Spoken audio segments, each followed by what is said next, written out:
Assalamualaikum student. This is the lecture of class 7. Date is 4 September 2020. Day is Friday. Maths chapter हम आज start करेंगे 16 है हमारे पास geometry है। इसके आज हम इंट्रोडक्शन भी करेंगे और एक्सरसाइज भी करेंगे और साथ में इसके MCQs भी करेंगे। पेजेस आर 205 to 207 तक हैं। देख लेते हैं हमारे पास, बल्कि हमारे जो इंट्रोडक्शन स्टार्ट होगा वो 196 से स्टार्ट हो जाएगा।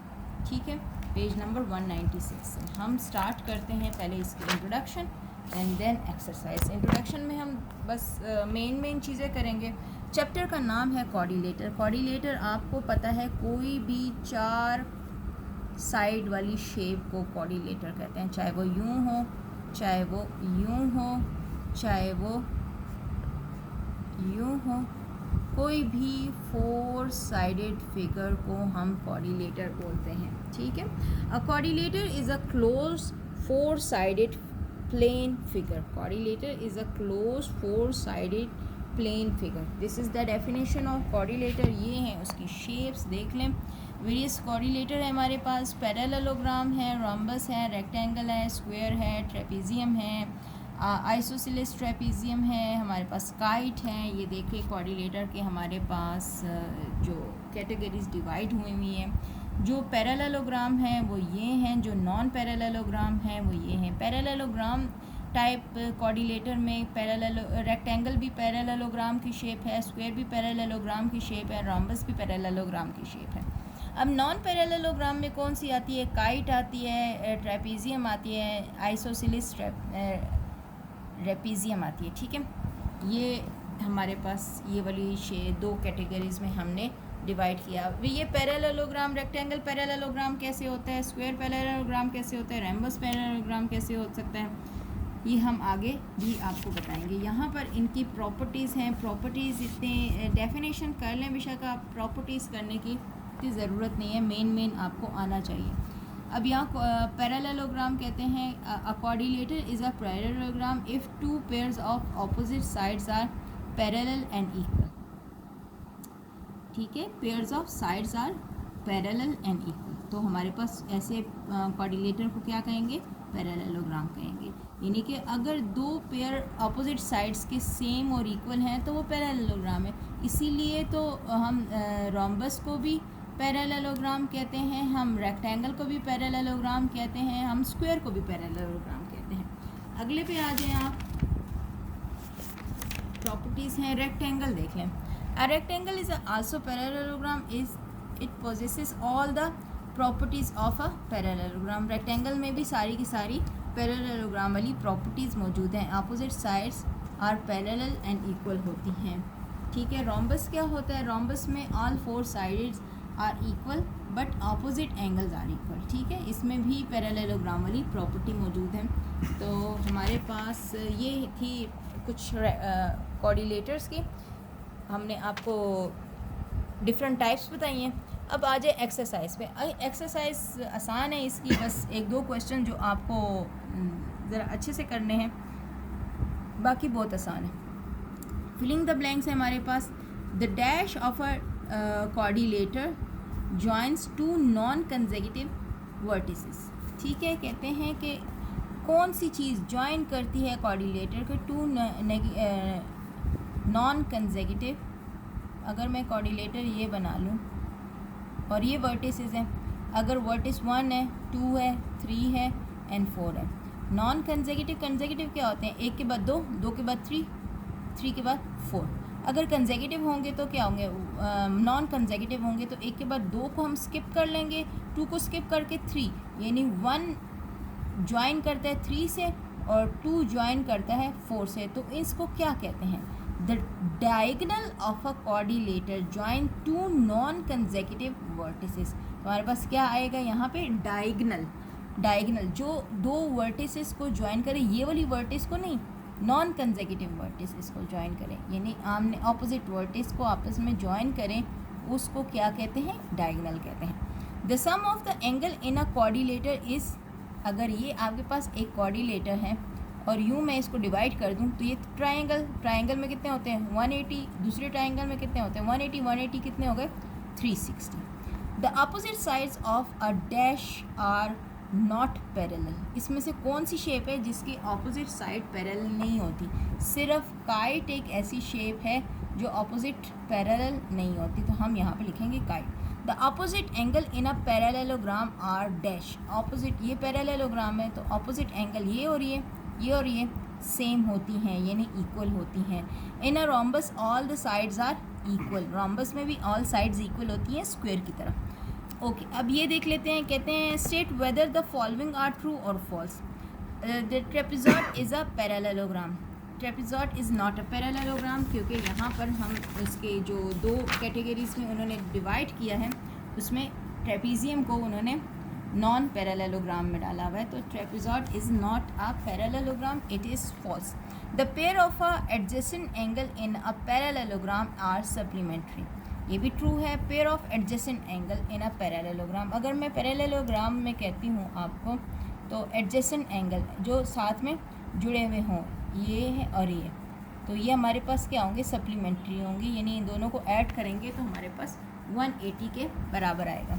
और rhombus is a type of parallelogram, true, क्योंकि रोम्बस भी टाइप ऑफ पैरेललोग्राम है। ये रोम्बस है और this is a type of a parallelogram. All parallelogram are quadrilateral. जी, ये ऑल पैरेललोग्राम आर कोऑर्डिनेटर, ये भी ट्रू है हमारे पास। In a rectangle all the sides are of equal length. Rectangle में ऑल साइड्स इक्वल नहीं होते, opposite sides are equal, so this is false. कहते हैं कि क्वेश्चन नंबर 3 में identify the following coordinator, give reason in each case. इनको identify करना है, इसका क्या नाम है और क्यों है इसका नाम, और इसका क्या नाम है और क्यों है, इसका क्या नाम है और क्यों है। रीज़न बताना है कि इसका नाम ये क्यों है। तो हम देखते हैं, पहले वाले का क्या नाम है? हमारे पास रोम्बस है, क्योंकि इसकी चारों साइड्स सेम हैं। ये देख लें इसकी शेप, रोम्बस हम इसे कह रहे हैं। स्क्वायर इसलिए नहीं कह सकते, ये थोड़ी सी टिल्ट है, इसका 90 डिग्री का एंगल नहीं है, टिल्ट है, थोड़ी सी टेढ़ी सी है, तो रोम्बस है। लेकिन यहाँ और यहाँ एक जैसी लाइन है, तो इसका मतलब है 4 sides are equal, so this is rhombus. Reason क्या है? All the sides are equal but the angles are not equal. All sides are equal but angles are not equal. Second क्या है? ट्रेपीजियम है, 2 sides are parallel but other 2 are not parallel. Reason भी लिखी है और इसका नाम भी लिखा है। पहले उन्होंने कहा आइडेंटिफाई करो, आइडेंटिफाई कर दिया और साथ में रीज़न लिख दिया। इसका क्या नाम है? काइट है। और रीज़न क्या है इसका? The 2 pair of adjacent sides are equal but the opposite sides are not parallel. Adjacent side जो होती हैं, जो जुड़ी हुई होती हैं, उनकी जो लेंथ है ना, वो सेम है। ये देखो, ये और ये, इनकी लेंथ सेम होगी, इसकी और इसकी ये जुड़ी हुई है, इनकी लेंथ सेम होगी। और ऑपोजिट जो साइड के जो एंगल होते हैं, ये वाला और ये वाला, वो सेम नहीं होगा, ये और ये सेम नहीं होगा। ठीक है। और क्वेश्चन नंबर 4 पे आ जाते हैं। क्वेश्चन नंबर 4 कहते हैं which of the following statement are true, give reason. मतलब ट्रू है तो क्यों ट्रू है, फॉल्स है तो क्यों फॉल्स है। सबसे पहला है a rectangle is a parallelogram. Rectangle is a parallelogram. Rectangle parallelogram होता है क्योंकि हमने पीछे यहाँ पे उसकी क्लासिफिकेशन में देखा है कि रेक्टेंगल इज़ अ पैरेललोग्राम। ये देखें, rectangle is a parallelogram, rectangle is a parallelogram. अब रीज़न क्या है वो हम आपको बताते हैं। ये देखें, अब पैरेललोग्राम में have all the angles equal. कभी कभी पैरेललोग्राम में हो सकता है कि सारे के सारे एंगल्स सेम हो, जो कि रेक्टेंगल में भी होते हैं। अब वो कहते हैं parallelogram is a rectangle. Parallelogram rectangle होगा? नहीं, ज़रूरी तो नहीं कि पैरेललोग्राम रेक्टेंगल हो। पैरेललोग्राम स्क्वायर भी हो सकता है, पैरेललोग्राम रोम्बस भी हो सकता है। ये हम फॉल्स कहते हैं। और क्या है रीज़न? अ रेक्टेंगल नहीं हो सकता पैरेललोग्राम, क्योंकि रेक्टेंगल में सारे के सारे एंगल्स इक्वल होते हैं, 90 होते हैं। सो इसलिए पैरेललोग्राम रेक्टेंगल नहीं हो सकता। बट रेक्टेंगल जो है ना, rectangle must have all the angles equal. लेकिन पैरेललोग्राम में कभी कभी सारे एंगल इक्वल होते हैं, लेकिन रेक्टेंगल में तमाम के तमाम एंगल इक्वल ही होते हैं। इसको हम यूं करके प्रूव करते हैं, ये रेक्टेंगल को यूं करके हम रीज़न इसका देंगे, इसको प्रूव करने का इसका रीज़न देंगे। Rectangle is a parallelogram. तो पैरेललोग्राम में बताओ, पैरेललोग्राम में कभी सारे एंगल इक्वल हो सकते हैं। रेक्टेंगल पैरेललोग्राम नहीं हो सकता, पैरेललोग्राम रेक्टेंगल नहीं हो सकती, क्योंकि रेक्टेंगल के सारे एंगल इक्वल ही होने चाहिए। कहते हैं every square is a parallelogram. Square parallelogram हो सकता है, हाँ जी, स्क्वायर पैरेललोग्राम हो सकता है। ऑल पैरेललोग्राम में have all the sides as well as all the angles equal. Parallelogram में हैव, जब भी आप पैरेललोग्राम की बात करते हैं तो मे हैव की बात करते हैं। ऑल द साइड्स, तमाम की तमाम साइड और एंगल इक्वल हो सकते हैं। Every square is a rhombus, every square is a rhombus. ठीक है, ये ट्रू है, every square is a rhombus. A quadrilateral having 4 equal sides are rhombus, क्योंकि स्क्वायर के भी 4 साइड इक्वल होते हैं और रोम्बस के भी 4 साइड इक्वल होते हैं। Every rhombus is a square, false, क्योंकि स्क्वायर में सारे एंगल भी इक्वल होने चाहिए जो कि रोम्बस में नहीं होते। Every rectangle is a rhombus, false है, वो क्यों? Rhombus must have all side equal, जबकि रेक्टेंगल में ये नहीं होता। रेक्टेंगल में ऑपोजिट साइड सेम होती है, रोम्बस में तमाम साइड सेम होती हैं। A kite is a parallelogram, false, parallelogram में ऑपोजिट साइड पैरेलल होती हैं जबकि काइट में नहीं होती। In a kite the opposite sides are not in a general parallel, भाई ये पैरेलल नहीं होते। क्वेश्चन नंबर 5 में आ जाए, क्या कहते हैं? Find the remaining angle in the following parallelogram. Remaining angle following parallelogram में हमने बतानी है कि एक एंगल दिया हुआ है, बाकी के एंगल हमने फाइंड करके देने हैं। बहुत आसान है, मैं आपको करके बताती हूँ। ये डायग्राम इन्होंने बनाई हुई है, हम भी साथ में बना लेते हैं।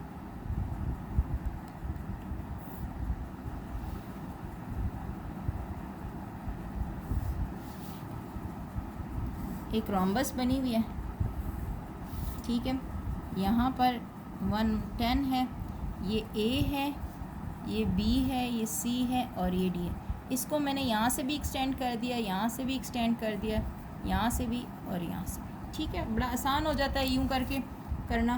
अब ये तो मुझे पता चल गया कि ये एक पैरेललोग्राम है, पैरेललोग्राम बताया हुआ है, तो पैरेललोग्राम में अपोजिट साइड्स भी सेम होती है। और ये भी मुझे पता है कि ये यूँ करके, अगर मैं यूँ देखूँ, आपको एक ट्रांसवर्सल पैरेलल लाइंस पे ड्रॉ करूँ, तो ये वाली एंगल इस एंगल के इक्वल होते हैं, अल्टरनेट एंगल होते हैं। तो अगर ये 110 है तो ये कितना होगा? ये भी 110 होगा। तो ये बाकी जो बचा है ये कितना होगा? टोटल कितना होता है? 180। 180 में से माइनस किया मैंने 110, तो बाकी बच गया 70। अगर ये 110 है तो ये कितना होगा? 110। Opposite side of a parallelogram are same, opposite angles of a parallelogram are same. अगर ये 70 है, इट विल बी आल्सो 70, क्योंकि opposite angle of a parallelogram are same. अब यहाँ पे मैं आपको बता देती हूँ, देखिए डायग्राम बिल्कुल वैसी है जैसे मैंने आपको बनाई थी। Angle B is equal to angle D, angle B is equal to angle T. Reason क्या है हमारे पास? Opposite angle of a parallelogram are same. Angle A कितना है? 180 माइनस 110 कितना हुआ? अल्टरनेट एंगल है, क्योंकि 180 माइनस 110 किया तो हमारे पास 70 आया। तो angle C will be also equal to 70, opposite angle of a parallelogram are same. तो हमारे पास सब एंगल फाइंड हो गए। इसका बी पार्ट पे आ जाते हैं। ये देखिए, इसका बी पार्ट है हमारे पास। इन्होंने यहाँ 60 दिया हुआ है और कहा हुआ है कि बाकी के एंगल फाइंड करो। हमने ये भी एक्सटेंड कर दिया दोनों साइड पे। अगर ये 60 है, इट विल बी आल्सो 60। अगर ये यहाँ पर 60 है, अगर मैं यूँ करके आपको दिखाऊँ, ये यूँ और यूँ हुई हुई है, अगर यहाँ पर 60 आ रहा है तो यहाँ पर भी 60 होगा। अगर ये 60 है तो ये कितना होगा? 180 माइनस 60, तो ये आ गया 120। अगर ये 120 है तो इट विल बी आल्सो 120, तो ये हमारे पास फाइंड हो गया। Angle C is equal to angle A, that is equal to 60। Angle C is equal to angle A, that is equal to 60। Opposite angle of a rhombus are same. Angle B is equal to कितना होगा? 180 minus 60, 120। ठीक है, वो हमने alternate angle से find कर लिया। Angle B is equal to angle D, angle B is equal to angle D. क्यों? क्योंकि ये 120 है और opposite angle of a rhombus are same. ये भी हमें फाइंड हो गया। अब आ जाए क्वेश्चन नंबर 9 पे। याद रहे कि क्वेश्चन नंबर 6, 7, 8 ये नहीं कराना। 6, 7, 8 आपको नहीं कराना। क्वेश्चन नंबर 9 पे आ जाए।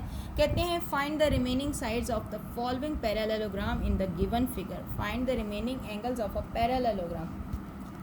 साइड्स, उसमें हमने एंगल फाइंड करने थे, इसमें हमने साइड फाइंड करनी है। ठीक है साइड फाइंड करनी है जो रिमेनिंग है। जैसे एक साइड दी हुई है, ये फाइंड करनी है, ये फाइंड करनी है, ये दी हुई है, ये फाइंड करनी है, ये फाइंड करनी है और ये फाइंड। दिखने में आसान लगता है, देखिए करके देखते हैं क्या आता है हमारे पास। ये देखें ये डायग्राम है हमारे पास। ठीक है, हमने क्या किया कि डायग्राम को एक दफ़ा फिर बना लिया।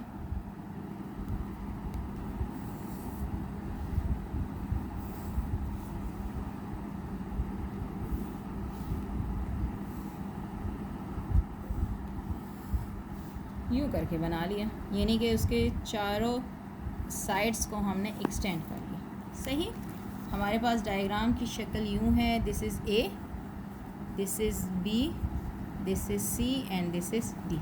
अब हमारे पास यहाँ एक डायगोनल दिया हुआ है, ये डायगोनल है। यहाँ 55 दिया हुआ है, यहाँ 55 दिया एंगल।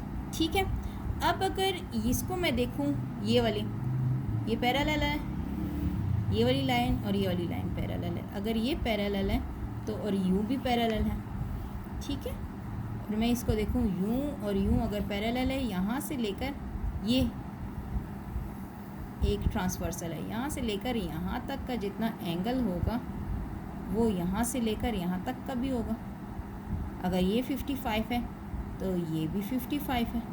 ठीक है, और अगर मैं यूँ देखूँ और यहाँ से लेकर यहाँ तक का एंगल होगा तो यहाँ से लेकर यहाँ तक का, ये देखें ये 55 है तो ये भी 55 है, यानी ये 55 है, ये 55 है, ये 55 है, ये 55 और ये कितना है 2.5। अब आ जाए ज़रा, अगर एंगल सेम होते हैं तो उसकी अपोजिट साइड्स भी सेम होती है। अगर ये 55 है, 55 के सामने 2.5 है तो ये भी 55 है, इसके सामने भी 2.5 होगा। अगर ये 55 है तो इसके सामने भी 2.5 होगा। अगर ये 55 है तो इसके सामने भी 2.5 होगा। तो इसका मतलब है हमें तो सारे साइड्स फाइंड हो गए। तो ये देख लें आप, ये हमारे पास डायग्राम थी, मैंने सारी साइड से एक्सटेंड करके बताया कि ये यूँ भी पैरेलल है और ये यूँ भी पैरेलल है। तो A B is equal to 2.5 और angle D is equal to 55। A B is opposite to angle D, A B opposite है इसके, और ये कितनी है 2.5। If angles are same sides are also same, if angles are same sides are also same. A D ये है A D is equal to 2.5, ये भी 2.5 होगा। क्यों होगा 2.5? A D is opposite to angle B, क्योंकि अगर ये 55 है और ये 2.5 है तो this is 55, it will be 2.5। ठीक है, if angle B D B C is 55, ये वाली साइड, देन एंगल डी यानी B D C is also 55। ये अगर 55 है तो ये भी 55 है। Angle B and angle D bisect equally, angle B और डी बाइसेक्ट इक्वली कर रहे हैं, तो ये 55 है, ये 55 है, ये 55 है, ये 55 है। If angles are same then opposite sides are also same. D C is opposite to B and B C is opposite to D, then D C will be equal to 2.5 centimetre and C B is equal to 2.5 centimetre. ये आपको मैंने इस पर भी समझाया है कि कैसे होगा और इसको भी बताया। एक दफ़ा फिर भी देख लीजिएगा कि इसको कैसे करना है। ये याद रखें कि आप if angles are same then opposite side will be also same. इसका सेकेंड पार्ट देख लें, वो भी सेम ऐसे ही है। डायग्राम है हमारे पास, ये देख लें यहाँ पर। ठीक है, ये डायग्राम है, यहाँ 45 है, यहाँ 45। अगर यहाँ 45 है, यहाँ 45 है, हमें पता है कि ये 90 होता है, तो यहाँ पे भी 45 होगा और यहाँ पे भी 45 होगा, क्योंकि 45 मिलकर 90 बनता है। और ये एक या तो रेक्टेंगल होगा या स्क्वायर होगा, दोनों में ही 90 होता है। अब अगर इन्होंने यूँ करके डिवाइड किया तो हमारे पास दो ट्राइंगल बन जाते हैं, तो हम बारी बारी कर लेते हैं। फर्स्ट ट्राइंगल है हमारे पास ए बी डी, ये वाली फर्स्ट है, और सेकंड है हमारे पास डी बी सी, ये हमारे पास सेकंड है। ठीक है, अब हमारे पास देखें फर्स्ट ट्राइंगल सेकंड ट्राइंगल के सेम है। क्यों? क्योंकि हमारे पास देखें ये एंगल इस एंगल के बराबर है, ये एंगल इस एंगल के बराबर, यानी एंगल और ये जो साइड है वो इसके लिए भी है और वो इसके लिए भी है, दोनों में वो सेम है। और ये मैंने पहले बताया था कि अगर ट्रायंगल में 3 चीज़ें सेम हो जाती हैं तो पूरी की पूरी ट्रायंगल एक दूसरे के सेम हो जाती है। तो यहाँ पे प्रॉपर्टी हमारे पास लग रही है एंगल साइड, ये पिछले चैप्टर में हम कर चुके हैं। इसका मतलब है अगर एंगल साइड की हम प्रॉपर्टी लगा रहे हैं तो ट्रायंगल ए और ट्रायंगल सेकंड और फर्स्ट ट्रायंगल दोनों सेम हुई और बाकी चीज़ें भी एक दूसरे की सेम हो गई। तो ए और बी जो will be equal to D C, अगर ये 3 है तो वो भी 3 होगा। B is equal to A D, ये इसके भी इक्वल होगा। If angles are same then opposite sides are same. अगर ये 45 है और इसके सामने है 3 तो ये भी तो 45 है, तो इसके सामने भी 3 होगा। ठीक है, इसका मतलब है कि A D will be equal to 3 and A D will be equal to B C, opposite sides है। ठीक है, क्योंकि ये साइड फिर इस साइड के सेम होगी। First angle is equal to second angle जो है, तो ये भी साइड हमें मिल गई, ये भी 3 है, ये भी 3 है। एक दफ़ा फिर दोबारा इसको देख लीजिएगा ताकि आपको कन्फ्यूजन ना हो। हमने यहाँ पे ट्रायंगल की प्रॉपर्टीज़ लगाई हैं। ये हमारे पास था आज का काम आपका। और इसके बाद हमने एक हमारे पास MCQs रहते हैं।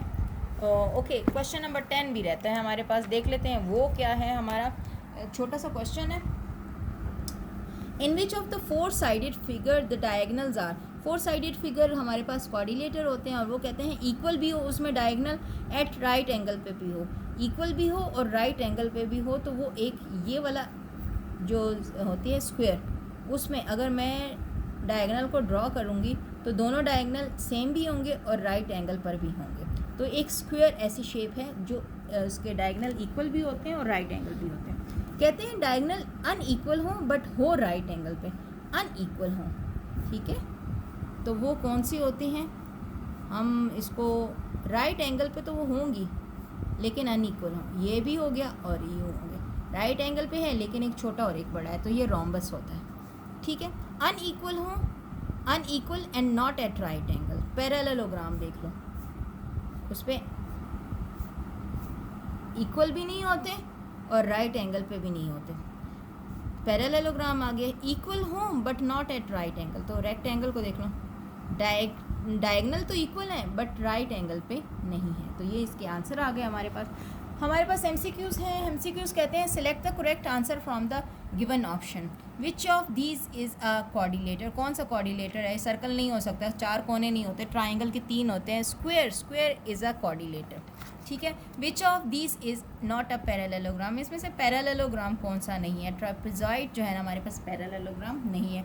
विच is the sum of the angle, what is the sum of the angle in a rhombus. Rhombus में हमेशा यही होता है, 4 कोने वाली जो भी शक्ल होगी उसके 360 सम होगा एंगल्स का। Which of these is obtain when a parallelogram is divided by a diagonal. अगर पैरेललोग्राम को हम डिवाइड करें तो क्या मिलेगा? ज़ाहिर है 2 ट्रायंगल होंगे और दोनों ट्रायंगल कांग्रेंट होंगी, तो इक्वल ट्रायंगल होंगी, कांग्रेंट ट्रायंगल होंगी। Which of these figure has 4 equal side. 4 equal side kite की नहीं होती, रेक्टेंगल की नहीं होती, ट्रेपेजियम की नहीं होती, रोम्बस की 4 इक्वल साइड होती हैं।